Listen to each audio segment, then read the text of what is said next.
संस्कृति को यह कबूल है कि सर्वोच्च पद पर बैठा हुआ एक व्यक्ति बाबा विश्वनाथ की नगरी का सांसद मुजरा शब्द का प्रयोग मंच से करे। आज के वर्तमान राजनीतिक परिप्रेक्ष्य में अगर आप देखें तो एक लोकसभा में लोकतांत्रिक तरीके से भारतीय जनता पार्टी का मुकाबला इस देश की जनता सड़कों पर आकर कर रही है। आपने देखा होगा और मैंने इस चीज को अनुभव किया कि इन 80 लोकसभा क्षेत्रों में घटक दलों के समन्वय हेतु जो बैठकें बुलाई गई, हर चरण के बाद जितनी भी बैठकें हुई उसमें मैं विशेष रूप से एक फर्क आपको बतला सकता हूं साथियों कि जनता के बीच का आत्मविश्वास एक बदलाव की लहर एक आंधी का स्वरूप लेते हुए और हर चरण के बाद यह भाव यह मौसम बदलता हुआ और तेजी से नजर आया। और कल के जो हमारा जो 6वां चरण था, हम सब ने देखा कि किस प्रकार से सब अपने डरों की बेड़ियों को छोड़कर और पिछले 10 वर्षों में जिस प्रकार से उन्हें प्रताड़ित होना पड़ा, चाहे वो छोटा व्यापारी हो, चाहे हमारे एमएसएमई के साथी हों, चाहे जिस नारे को देकर अगर मैं देखूं तो देश की युवा वर्ग को जहां पर 20 करोड़ नौकरी देने का वादा जिस आदरणीय मोदी जी ने प्रतिवर्ष 2 वर्ष के हिसाब से 10 वर्षों में 20 करोड़ नौकरियां देनी थी, आज देश के अंदर में बेरोजगारी का हाल ये है कि अगर 100 लोग बेरोजगार हैं तो इस देश का 82% उसमें से युवा है जो आज अपने आप को आंशिक रूप से या पूर्ण रूप से अपने आप को बेरोजगार बताया गया। साथ ही साथ जिस प्रकार से महंगाई चरम सीमा पर छू रही है, इन सभी विषयों को लेकर जिस आशा और उम्मीद के साथ देश के किसानों को वादा किया गया था, इस सब का नतीजा ये हुआ कि इन 10 वर्षों की हताशा के बाद जिन 80 लोकसभा क्षेत्रों में मैं घूमा हूं, जिन 80 लोकसभा में क्षेत्रों में जाकर वहां के लोगों से, वहां के कार्यकर्ताओं से, पार्टी के प्रमुख जो हमारे पदाधिकारी हैं उनके साथ जो चर्चा किया हूं, वो एक चीज स्पष्ट बतलाती है कि ना ही सिर्फ उत्तर प्रदेश में, लेकिन कहना मैं चाहूंगा कि उत्तर प्रदेश में एक राजनीतिक वातावरण काफी तेजी से बदला है और एक आत्मविश्वास के साथ आज का लोकसभा का चुनाव इस देश की जनता लड़ रही है। मुझे विश्वास है कि बनारस में जिस नारे को लेकर माननीय मोदी जी यहां पर आए थे कि मां गंगा ने उन्हें बुलाया है, आज 20,000 करोड़ रुपए के खर्च होने के बावजूद भी कहा गया था कि इस देश का, इस गंगा का जल आचमनी के लायक होगा, लेकिन जिस प्रकार की दुर्दशा आज पूरे बनारस में एवं गंगा की सफाई को लेकर जिस प्रकार का भ्रष्टाचार हमें देखने मिलता है, जो भी यहाँ पर प्रदूषण को हटाने के लिए जो भी मशीनरी लगाई गई, जो भी यहाँ पर व्यवस्थाएं की गई, उन व्यवस्थाओं को आपने देखा होगा किस प्रकार से अनेक प्रकार के वीडियोज आपको देखने मिलेंगे। पिछले दिनों गंगा के प्रदूषण को लेकर और विशेष रूप से कोरोना काल के दौरान जिस प्रकार की हालत गंगा मैया की हुई, मैं समझता हूं कि गंगा मां भी इस चीज को देखकर पछतावा महसूस कर रही है और शर्मसार महसूस कर रही है। एक चीज यहाँ के स्थानीय लोग, यहाँ की परंपरा, यहाँ की संस्कृति जिस प्रकार से लोगों के बीच से बुलाई जा रही है और बाहरी लोग आकर यहाँ के स्थानीय लोगों को हटाकर जिस प्रकार के यहाँ पर कब्जा कर रहे हैं, मैं समझता हूं कि आज बनारस का चुनाव विशेष रूप से उत्तर प्रदेश के यहाँ के हमारे स्थानीय रहवासी लोगों के बीच में और बाहरी लोगों के बीच का संघर्ष और निश्चित रूप से बनारस की हमारी जो सांस्कृतिक जनता है, जो यहाँ का हमारे परिवार है, जो सदियों से यहाँ के संस्कारों को, संस्कृति को, परंपराओं को आज जीवित रखा हुआ है, निश्चित रूप से इस चुनाव के बाद जितने बाहरी लोग हैं उन्हें भगाकर या फिर एक बार लोग स्वतंत्र रूप से आजादी के साथ बाबा के दरबार में दर्शन देते हुए जितने भी देश विदेश के जितने भी लोग हैं, पुनः एक बार उनको हमारी संस्कृति से उसके सही दर्शन और यहाँ की अनुभूति कराएंगे। शिव अविनाशी है, हमारे धर्म में अजर अमर अनंत अविनाशी सिर्फ और सिर्फ ईश्वर को कहा गया है। लेकिन आज 6 चरण के चुनाव के बाद जब हार सामने दिख रही है, तो इस देश के प्रधानमंत्री और आपके सांसद जिनकी जल्दी ही विदाई होने वाली है, उन्होंने अपने आप को ना सिर्फ ईश्वर का दूत, ना सिर्फ दैवी शक्तियों से अभिभूत, पर अविनाशी भी बोल डाला है। मेरा अपना मानना है कि हार का बेहद गहरा असर मोदी जी पर हुआ है। मुझे चिंता है कि आगामी हार को वो पचा नहीं पा रहे हैं और ये मानसिक और नैतिक दिवालियापन की एक बड़ी निशानी दिखा रहा है। मैं आप लोगों से कुछ बातें करना चाहती हूं और उसके बाद आपके सवाल जवाब हम लोग लेंगे। 2024 का चुनाव हर 5 साल पे होने वाला निर्वाचन का वो कार्यक्रम नहीं है जहां पर हम लाइन से लग जाते हैं, वोट दे देते हैं, कोई जीतता है, कोई हारता है, किसी की सरकार बन जाती है। 2024 का चुनाव ये तय करेगा कि क्या ये देश इस संविधान से चलेगा या ये देश किसी की मर्जी से चलेगा। 2024 का ये चुनाव तय करेगा कि क्या युवाओं की, बुजुर्गों की, किसानों की, श्रमिकों की, महिलाओं की बात सुनी जाएगी या चंद पूंजीपतियों के लिए नीति निर्धारण होगा। 2024 का ये चुनाव तय करेगा कि क्या ये देश का लोकतंत्र सशक्त रहेगा, परिपक्व रहेगा, जीवित रहेगा या तानाशाह की मनमर्जी के आगे दम तोड़ देगा। और इसलिए ये आम चुनाव नहीं है, ये चुनाव इस देश के लोकतंत्र, ये चुनाव इस देश के संविधान की रक्षा, ये चुनाव आम आदमी के हक और हुकूक की लड़ाई है। और इस लड़ाई को जिस तरह से गठबंधन लड़ रहा है उसको कोटि कोटि प्रणाम है। मैं जरूर इस बात को कहना चाहती हूं, 10 साल प्रचंड बहुमत दिया, काशी से सांसद भी चुना, आपने प्रधानमंत्री भेजा इस देश में, इतनी मोहब्बत, इतना प्रचंड बहुमत, लेकिन 10 साल बाद जब इस देश के प्रधानमंत्री को अपने काम गिनाने थे और काम पर नाम ना होते तो देश के प्रधानमंत्री उलझुल बातें कर रहे हैं। क्योंकि असलियत यह है कि काम ठेले का किया नहीं है, नीलबटा सन्नाटा काम पर है, आगे की रणनीति पता नहीं है। पहले चरण में मोदी जी को मीट, मुर्गा, मछली, मुस्लिम लीग याद आ गया। दूसरा चरण आते आते वो महिलाओं और ब्याहताओं के मंगलसूत्र और भैंस पर पहुंच गए। तीसरा चरण आते आते अपनी आंखों की पुतली, अपने कलेजे के टुकड़े, अपने सबसे अजीज अंबानी और अडानी के लिए कहने लगे कि बोरों में भर भर कर, टेम्पो में लाद लाद कर वो काला धन बांट रहे हैं। चौथा चरण आते आते मोदी जी ने अपने आप को स्वयंभू ईश्वर का दूत, दैवीय शक्तियों से अभिभूत घोषित कर दिया। उनका कहना है वो बायोलॉजिकल ही नहीं है। पांचवा चरण आते आते मोदी जी कहते हैं अगर इंडिया गठबंधन की सरकार आ गई तो वो आपके बैंक खाते बंद करके पैसे ले लेंगे, बिजली का कनेक्शन काट करके अंधेरा कर देंगे। हो सकता है कि अगली स्पीच में बनारस में मोदी जी कहें अगर इंडिया गठबंधन की सरकार आ गई तो मटर पनीर की आपकी सब्जी से पनीर गायब कर देंगे। हो सकता है वो कहे कि आपके बच्चों के टिफिन में से एक सैंडविच चुरा लेंगे, आपके बच्चों का बैग चुरा के भाग जाएंगे, आपके घर की बेल बजा के भाग जाएंगे। कि क्या लेवल ले आए हैं मोदी जी।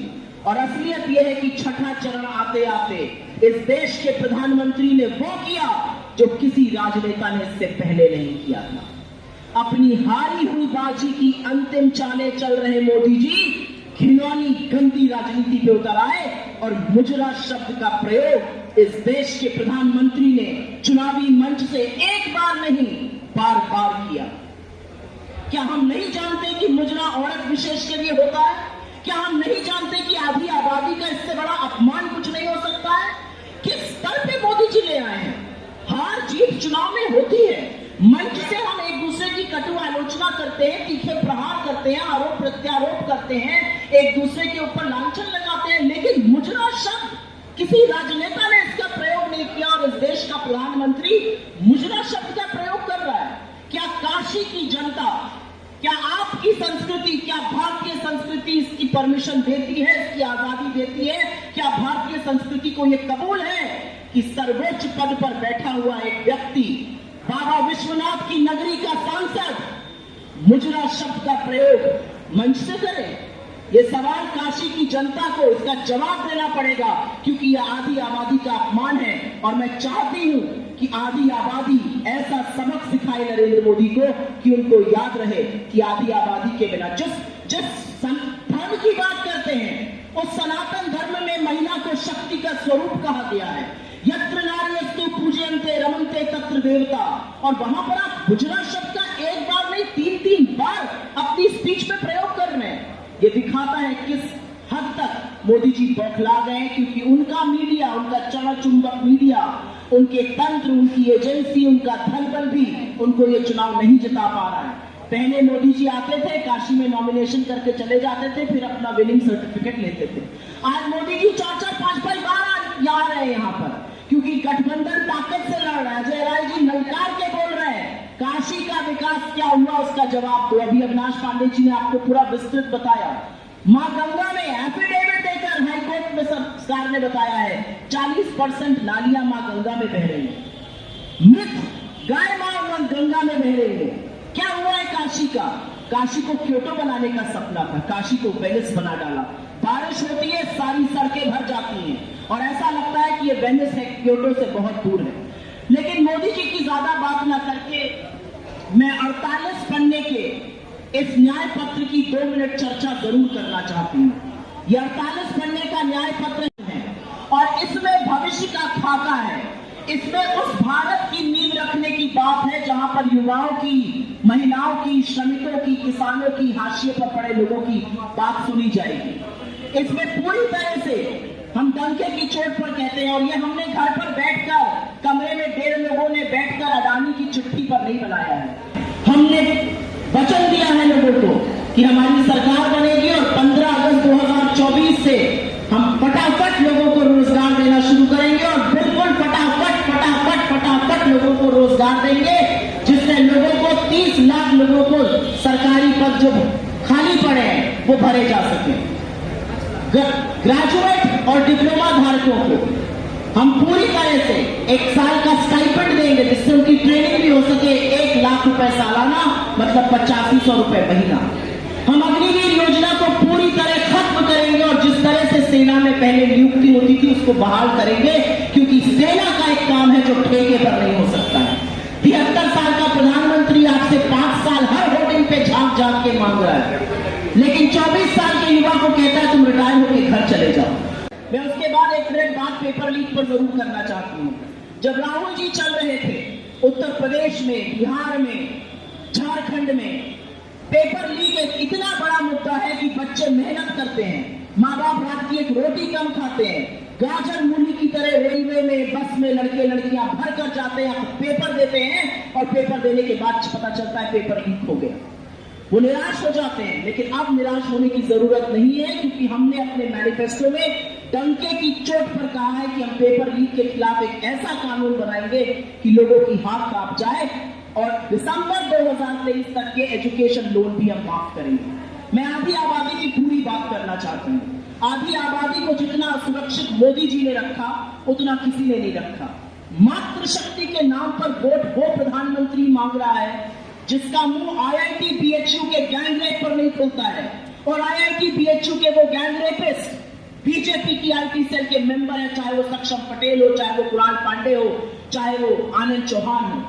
मुंह नहीं खुलता उनका हाथरस की गुड़िया की दर्दनाक मौत पर, मुंह नहीं खुलता अंकिता भंडारी पर, मुंह नहीं खुलता उन्नाव पर, मुंह नहीं खुलता लखीमपुर के चीरहरण पर, मुंह नहीं खुलता बिल्किस बानो के लिए, और मुंह नहीं खुलता इस देश की उन बेटियों के लिए जब वो मेडल लाती है तो मोदी जी हाथ उनका मिलाते हैं, और जब वो यौन शोषण का आरोप लगाती हैं तो उनके आरोपी के साथ खड़े रहते हैं। इसलिए हम ना सिर्फ महिलाओं को सुरक्षित करने की बात कर रहे हैं, लेकिन हम उनको समृद्ध और स्वावलंबी बनाने की भी बात कर रहे हैं। गरीब महिलाओं के खाते में, और मैं वही शब्द का प्रयोग करूंगी जो मेरे नेता करते हैं, खटाखट खटाखट खटाखट। जब 1 लाख रुपए सालाना जाएगा, 8500 रुपए महीने का जाएगा, तो महिलाएं समृद्ध होंगी, स्वावलंबी होंगी, संबल होंगी, परिवारों की ज्यादा बेहतर बढ़ोतरी होगी और महिलाएं सशक्त बनेंगी। हमारा वादा है कि नई सरकारी नौकरियों में हम आधी नौकरी लड़कियों के लिए आरक्षित करेंगे। मैं अगली बात करना चाहती हूँ किसान की। किसान इस देश की रीढ़ की हड्डी है। हम सब कहीं ना कहीं या तो किसानों के बच्चे हैं या किसानी से ताल्लुक रखते हैं। किसान MSP मांग रहा है, उसके ऊपर लाठियां बरसाई जाती है, उसके लिए सड़कें खुदवा दी जाती है, कीले गड़वा दी जाती है, 700 किसानों की शहादत हो जाती है, और काशी का सांसद और इस देश का प्रधानमंत्री कहता है मुझे क्या, मेरे लिए थोड़ी मरे। इसलिए हम वादा करते हैं, हमारी सरकार बनेगी, हम किसानों को MSP की कानूनी गारंटी देंगे, हम खेती को GST से मुक्त करेंगे, जो खाद, बीज, कीटनाशक, खेती के उपक्रम पे जीएसटी पड़ता है उससे मुक्त करेंगे। और यही नहीं, हम 16 लाख करोड़ मित्रों का नहीं, किसानों का माफ करेंगे। पहले भी किया है, दोबारा से करके दिखाएंगे। और यही नहीं, इस देश के लोगों के लिए गरीबी की जो खाई मोदी जी ने बनाई है, जो 2 हिंदुस्तान बनाए हैं, जहां पर अडानी दिन के 1600 करोड़ रुपए कमा रहा है और किसान 27 रुपए कमा रहा है, वो देश जहां पर चकाचौंध G20 होता है, मोदी जी अपनी छवि सुधारते हैं, लेकिन गरीब के घर के आगे पर्दा लगाना पड़ता है, दीवारें बनानी पड़ती हैं, जिस पर 20% आबादी को आपने 46 रुपए रोज पर रहने को मजबूर कर दिया है। उस आबादी के लिए हम 5 किलो नहीं 10 किलो अनाज देने जा रहे हैं। खाद्य सुरक्षा अधिनियम में सोनिया जी और मनमोहन सिंह जी का भला हो, कांग्रेस की सरकार ये कानून लाई थी, उसी के अंतर्गत ये अनाज मिल रहा है, लेकिन हम 5 किलो नहीं, हम 10 किलो देने जा रहे हैं। और ये सारी योजनाएं हम कर्नाटक में, हम तेलंगाना में, हम हिमाचल में अपनी सरकारों में चला रहे हैं। ये कोई चांद तारे तोड़ने वाली बात नहीं है। और इस चुनाव का पूरा नैरेटिव कांग्रेस पार्टी ने और राहुल गांधी जी ने तय किया। हमने डटकर मुकाबला किया है, हमने प्रण कर लिया था। आप कहीं की भी बात करिए, हम बेरोजगारी की, मुद्दों की, महंगाई की, आर्थिक असमानता की, असुरक्षित महिला की, किसान की, मजदूरों की बात करेंगे। हमने वही बात की है और वही बात हम काशी में भी कर रहे हैं। जो यूपी में आकर यूपी की अस्मिता को ललकारे, जो काशी में आकर काशी के लोगों का हक मारे, ऐसे गुजरातियों के साथ हमारी मित्रता हो सकती है, लेकिन हम अपनी अस्मिता के साथ उसको खिलवाड़ नहीं कर देने सकते। आपके बेटे हैं, आपके भाई हैं, आपके सुख दुख के साथी हैं, हर दैवी आपदा में आपके साथ खड़े रहते हैं। आप इनको जिताइए, आपके बेटे हैं। अजय राय जी ललकार कर लड़ाई लड़ते हैं, आपके लिए लड़ाई लड़ते हैं, और ये लड़ाई मजबूती से हम सब लड़ेंगे, ये आपसे वादा है। राष्ट्रीय स्तर की सारी बातें आ गई, प्रदेश स्तर की बात आ गई, और थोड़ा बनारसीपन पे भी बात हो जाए भैया। बनारसीपन पे भी बात हुई कि न हुई? बहुत हो गया बनारस को शोषण, गुजराती लोग बहुत शोषण करते। सारा काम के करत हो, गुजराती करत हो। गंगा जी में गाय का लाश तय रहता हो, 40,000 करोड़ खा गई, लड़के खैल, गुजराती खा गई। बंदरगाह बनल हो, 10,000 करोड़ का हल्दिया यहाँ रामनगर में 10,000 करोड़ के खागल, गुजराती बन गए। तो यहाँ पर रोपवे बनत है, रोपवे के बनावत है, गुजराती बनावत हूँ। सब गुजराती ही काम करत हुआ। बनारस के लोग बेचारे खाली लेबर के रूप में काम करत हुआ। सुपरवाइजर होने से बनारस के लोगों के ऊपर नहीं रखल गया। अभी चुनाव का मोदी जी का संचालन के करत हो, गुजराती करत हुआ। के करत हो, काकूबाई तन्मय मेहता करत हुआ। गलत हुआ नहीं बताओ आप सब लोग। बनारस का पत्रकार हुआ भैया क्लाउन जी, और वो खाली बनारस के लोगों को निर्देश देवल जाते गुजराती के द्वारा कि जाके स्टिकर सटाओ, जाके बैनर लगाओ, गाड़ी ले आओ, वहां ये नहीं हुआ, वो नहीं हुआ। केवल सब कुछ गुजराती करत हुआ। तो हमारी यही है मतलब कि जब आपके घर का सब कुछ यहाँ मौजूद हो, आपके परिवार को लोग खड़ा हुआ, तो परिवार के साथ खड़ा रहा। कब तक चाकरी हुई? चाकरी मत करा, दमदारी करा, अपने परिवार के मजबूत करा। यही सबसे बड़ा हमार अपने काशीवासी से आग्रह और निवेदन है। और अंत में एक बात जरूर कहो कि आज मोदी जी 2000 लोगों की चिट्ठी लिखल है। बनारस के सम्मानित लोगों के 2000 चिट्ठी लिख के वोट मांगा। हमके जो आप लोग के माध्यम से पता चला, उनसे ये बात जरूर पूछे कि चाहिए बनारस के लोगों के कि जब कोरोना काल में बनारस में सैकड़ों हजारों लोग मर गए ना कोरोना की वजह से, तो उनकर एक भी चिट्ठी मोदी जी को शोक संवेदना के कोई के घरे आ रहा हो, 2000, 5000, 10,000 कोई भी चिट्ठी लिखी भेजलन मोदी जी की भैया आइए, हमार मोदी जी यहाँ का सांसद हूँ, आपके घरे का भाई बहन बिटिया हमारे परिवार का सदस्य। जैसे मोदी जी लिखना कि हमारा परिवार, तो हमारे परिवार काशी का परिवार लोगों मर गई न कोरोना में, उनके शोक संवेदना प्रकट कई मोदी जी चिट्ठी लिख के। ये जरूर काशी के जनता उनसे पूछे, वोट देने के पहले जरूर पूछेंगे चाहिए। और जब वो समय तो नहीं मार मदद करेगा, जो सबसे बड़ी विपत्ति हमारा है, हमारा बेटा हमारा भाई अजय राय खड़ा रहा, अपने सर पे कफन बांध के खड़ा रहा, उसमें तो अपने जान का मोह हम नहीं के लिए ना। मोदी जी और उनको जितना यहाँ पर चेला लोग हुआ मंत्री विधायक, वो फर्जी सर्टिफिकेट कोरोना का कि वो जो है पॉजिटिव हो गया, घरे में बैठे ना लाइव होता रहा, निकलत रहा सड़क पे, हम लोगों का कार्यकर्ता, हम कहेंगे हम निकल रही तो हमारे कार्यकर्ता भी निकल के काम करेंगे। वो समय मोदी जी को भी ध्यान नहीं देना, यही संवेदना हो, यही बनारस के प्रति मोदी और भाजपा का प्रेम हो, यही मैंने आप लोगों से आग्रह करो। आप सब लोग पूरी ताकत के साथ अमन का साथ यहाँ से गुजराती के भगावा, यही आग्रह हो। धन्यवाद।